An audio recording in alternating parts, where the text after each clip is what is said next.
कृष्ण दोस्तों, मैं एस्ट्रोलॉजर मीनाक्षी अपने चैनल पर आप लोगों का आज फिर से स्वागत करती हूँ, अभिनंदन करती हूँ।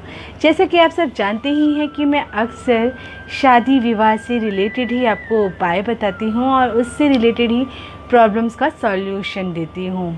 तो उसी पर मैंने ज़्यादातर रिसर्च की हुई है, इसलिए मैं उस पर ही ज़्यादा बनाती हूँ वीडियोस। वैसे बाकी सब पर भी ये उपाय आप बाकी किसी भी मनोकामना के लिए भी कर सकते हैं।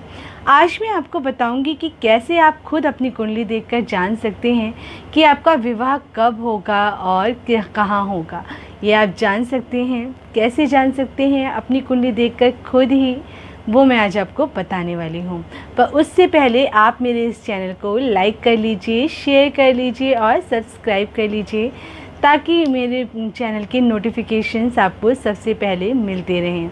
और अगर आप चाहते हैं कि मैं किसी और टॉपिक पर वीडियो बनाऊं जो आप देखना चाहते हैं, तो वो भी मुझे ज़रूर बताइएगा।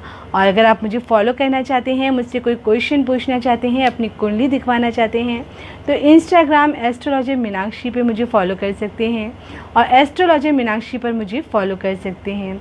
मैं फ्री कुंडली देख रही हूँ। अगर आप अपनी कोई भी प्रॉब्लम मुझसे जानना चाहते हैं तो आप मुझसे संपर्क कर सकते हैं।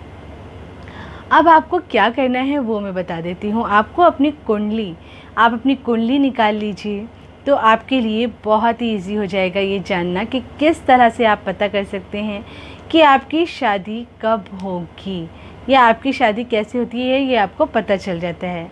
सबसे पहली बात तो ये है, अगर लड़के ये देखना चाहते हैं कि उनकी शादी कब होगी, विवाह नहीं हो रहा है, क्यों नहीं हो पा रहा है।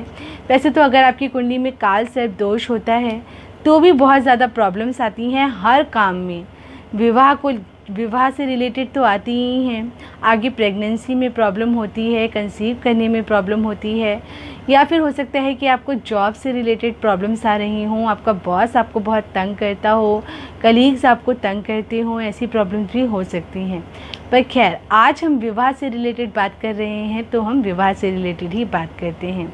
अगर आपकी कुंडली में शुक्र, आपकी कुंडली में आपके जो 1 2 3 4 हर खाने में एक नंबर दिया रहता है, उस नंबर में कहीं अगर 6 लिखा हुआ है और 6 जहाँ लिखा हुआ है वहीं पर शुक्र लिखा हुआ है, तो यानी कि आपका जो शुक्र है वो नीच का हो गया है।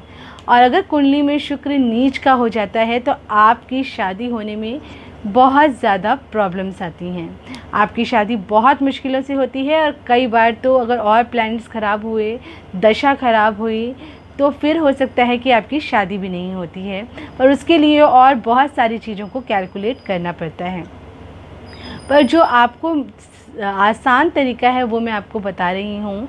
आप अपनी कुंडली में देखिए, जहाँ पर 6 नंबर लिखा है और अगर वहाँ पे शुक्र लिखा हुआ है तो इसका मतलब आपकी कुंडली में शुक्र नीच का है। लड़कों के लिए मैं बात कर रही हूँ, और शुक्र नीच का है तो आप शुक्र से रिलेटेड उपाय करिए, और उससे रिलेटेड उपाय करने से ही आपकी शादी बहुत जल्दी योग बनेंगे।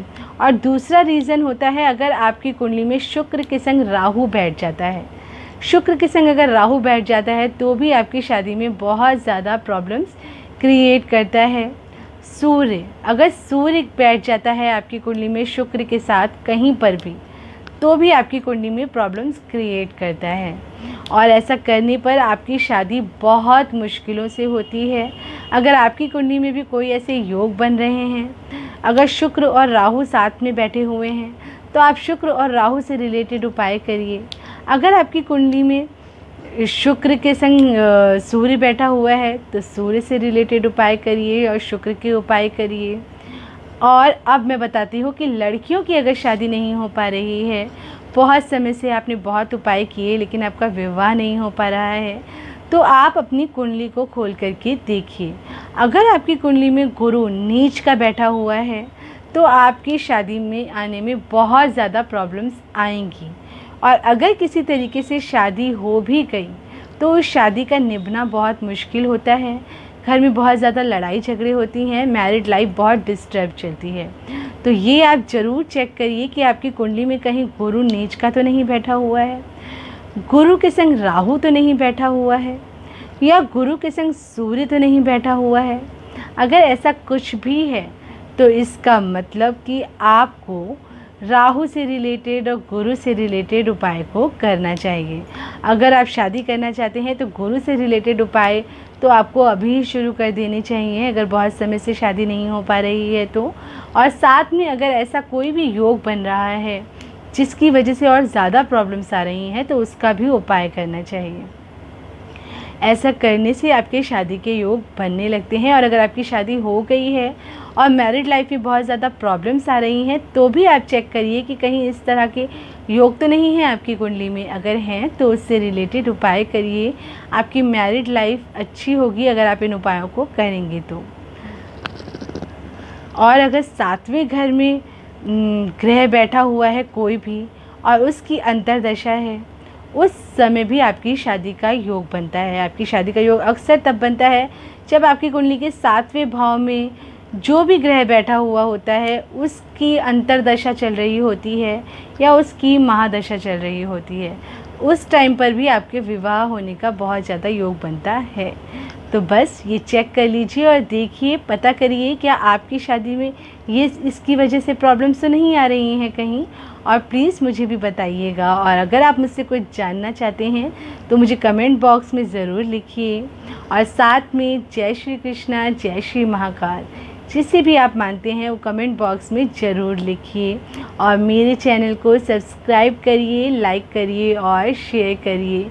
आप लोग चैनल देखते हैं बट उसको लाइक नहीं करते हैं तो प्लीज़ उसको लाइक ज़रूर करिए और औरों को शेयर ज़रूर करिए।